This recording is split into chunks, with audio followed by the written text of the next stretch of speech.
Hey everybody, hope you're having a good day and looking forward to this Memorial Day weekend. It's supposed to be nice here in northeastern Ohio. I wanted to share this with you.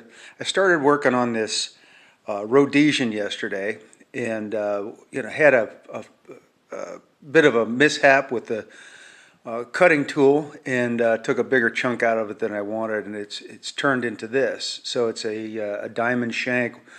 And the reason I'm showing you this is I'm beginning to use more exotic woods on my for shank decorations. This is a piece of stabilized, it's figured mango.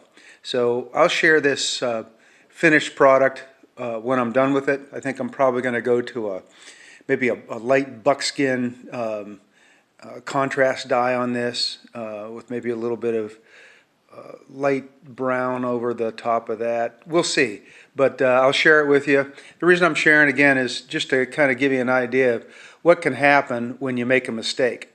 Mistakes sometimes turn into something a little bit different. So stay tuned.